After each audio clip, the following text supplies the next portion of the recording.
Hi gang, it's Hexy. So we're playing Killing Ground by New England Simulations. This isn't gonna be nothing fancy. I just wanted to. What I'm gonna do is I'm gonna show you just 3 attack computations I did, just so you can see. I've already executed them, so you're really not gonna see much here. But here was one. The attack was, I think, up in here. These 2 units here were in these 2 hexes. They attacked, drove him back 2, and disorganized him.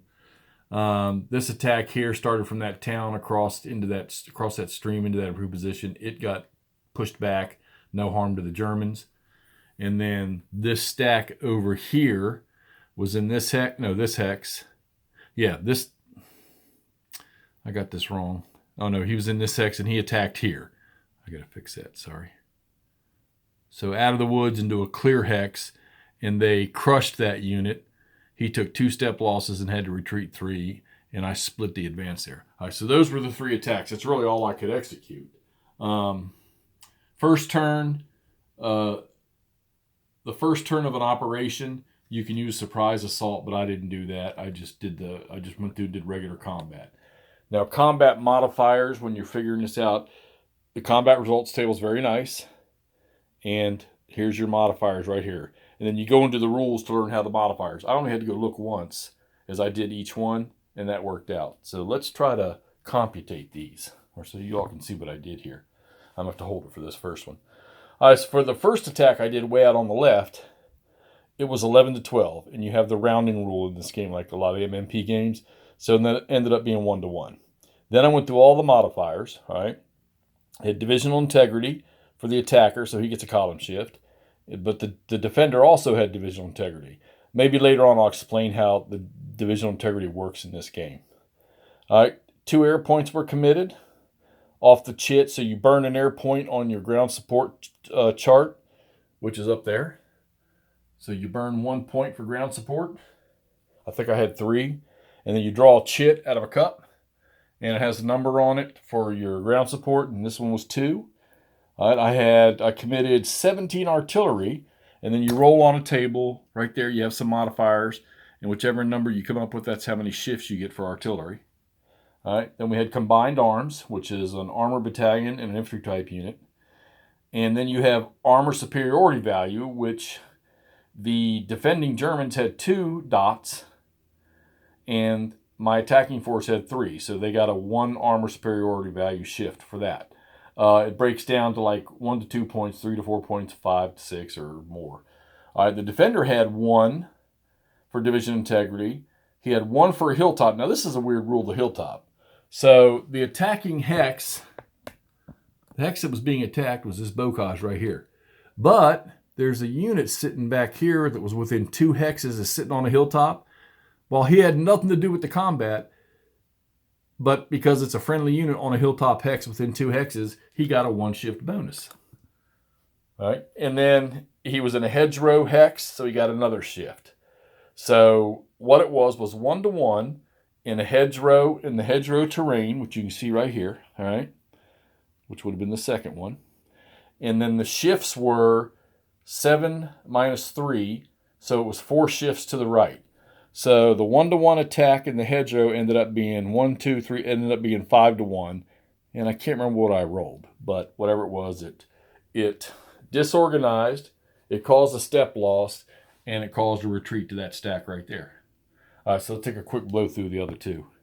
Do this one here first. All right, this one here ended up being 1 to 2. And the Allies, the Brits, got air 1 point, artillery 2 points, combined arms 1 point. Now, if both sides have combined arms, then the defender zone only gets the bonus. Okay, the defender had divisional integrity, and he was in a town hex, so it ended up being only 2 shifts for the attacker. He rolled really, really high, and he got pushed back. All right. So the third attack was 19 to 7. Using the rounding rule, that ended up being 3 to 1. The Allies got 1 air point. They rolled big. They used 3 artillery units, which you can only use 3 artillery units in a support barrage. All right. Well, they got 4 points for that. They got 1 point for combined arms. The Germans got 1 for divisional integrity and 1 for artillery. So it was a +4 shift, and I think they rolled like a 1 or a 2. All right. And you figure in a clear hex, and it was 3 to 1. That means it started here, 1, 2, 3, 4.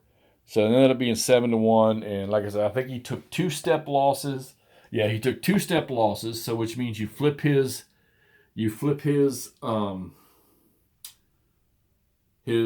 chit, which was this thing here.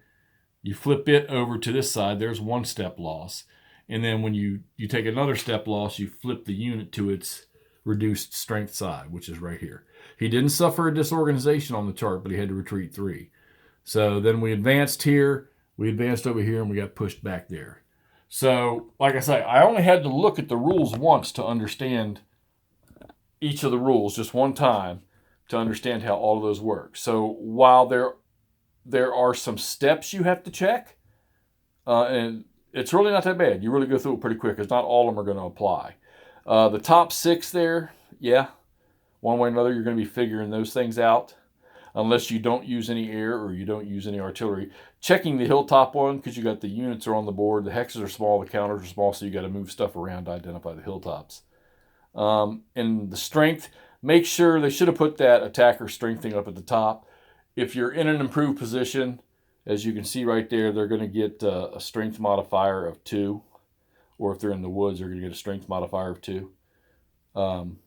Those at the bottom should be at the top of the list there, so that when because you gotta put that into your calculation here, so that you can figure out what the odds are. But that's pretty it. A few details to it, and I was able to run through it pretty quick. Well, no, I don't want to say quick. So the first attack was kind of slow because I was reading each of the rules, which I've already read once, but I was reading them again just to make sure I was doing it right. But then the second and third ones, I didn't have to think about it anymore. Now, for the armor superiority, these units have dots on them. Let's look at this one here. So you see the white dots there, all right? If it's white or colored, you can use it attacking or defending. If it's just a black dots, black dots can only be used in defense. And there are some units that might have 1 white and 1 black. So he can use the 1 white for attacking, but then he can use both of them for defense. So keep that in mind when you're calculating this. Okay, so we're getting underway with Killing Ground here. It's going to be a little slow going for me because I'm learning as I go with this one. Like I say, everything's real tightly compact in there. And this is the Goodwood. Operation Goodwood is what this scenario is. It's only British and Canadians. All right, let's get this thing up so you can just get an idea of what's going on with this game. Talk to you soon.